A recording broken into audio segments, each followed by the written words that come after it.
You see, I've been thinking, I have been a youth activist for 11 years now. And what keeps on resounding in my ears time and again every morning when I wake up and even before I go to bed is that there is a large cry out from the youths that there are no jobs in Zambia.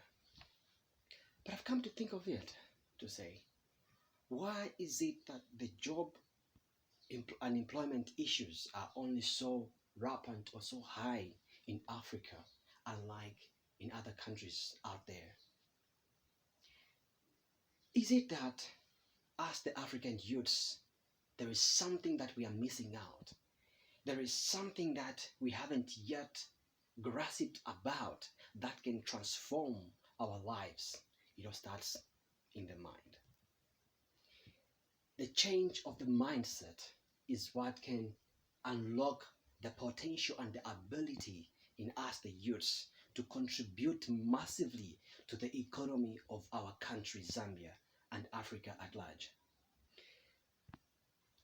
We so much depend on the government to create jobs for us that we are able to see youths that have taken a step of faith to leave their comfortable jobs and get into society with an objective to be counted amongst the next billionaires. But how possible is that?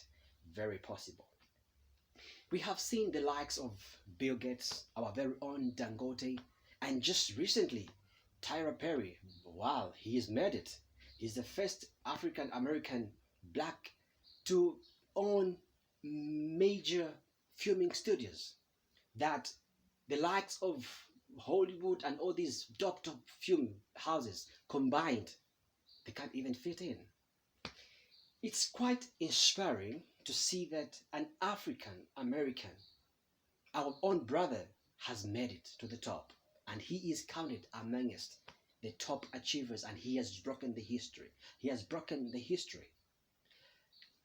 Coming back to Zambia, as youths, we have the ability to become the pioneers or the transformers of our economy. We can make Zambia to become the Dubai of Africa. It only starts with us there, the mindset change.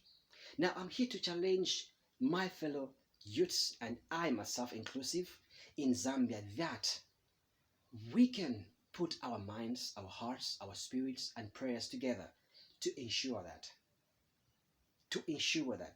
we are able to create jobs for ourselves. Too much of us having the dependency and crying out to the government, no, the president that, the president this, no, the minister that, the minister that, no, the MP that, the MP this. I think we need to graduate from that and sit down as youths and say, what can we do to create our own jobs? There's so many opportunities in the mining sector. There are so many opportunities in the construction sector. There are so many opportunities in agriculture. There are so many opportunities in the investment area that we can capitalize on. But it all starts with us having one spirit, one mind, one vision, and one goal to create opportunities for not only for ourselves, but for our brothers and sisters out there. Have you ever thought of how our fellow youths in the remote areas, far in the outskirts, in Shangombo, in Katuba, in Sinazongwe, in Kaoma, in Lundazi, in Chama, how are these youths surviving for so many years? And they even have good kids. They're taking them to school. How are they making it possible? It's through agriculture. But as the youths in towns, we are so much smarter. We don't want to get dirt. But the question is, how do you expect to be counted amongst the top achievers, the billionaires of this century, if you're not willing to get dirt? Now, that's where Zayuwacom wants to come in. And a lot of people might be asking, what is Zayuwacom? Zayuwacom stands for the Zambian Youths in Agriculture, Construction and Mining, inclusive of women. Now, how does Zayuwacom fit in? We have seen that the government is under pressure from the youths of this nation, calling and crying and banging on their doors to say, give us jobs. And the UACOM wants to lessen the burden of government by coming in strategically to bring out ideas that can be able to create jobs in these sectors I've just mentioned. Now, the UACOM cannot do it alone. We are not being funded. We are not even yet established, but we are yet to get very, very, very, very powerful. Why do I say powerful? Is because we are going out in the outskirts of Zambia. We are going out. Did I just say outskirts of Zambia? Who knows, maybe that's the prophecy. But we are going out to the remote areas of our country, Zambia, to make sure that we speak to the youths to say, okay, fine, that farm that you have, we can transform it. We can invest in it. We can do a productive agricultural project that can be able to empower and employ the youths in that community. But it all starts with the mind. I'm here to talk about the mindset. Zambian youths, my fellow Zambian youths,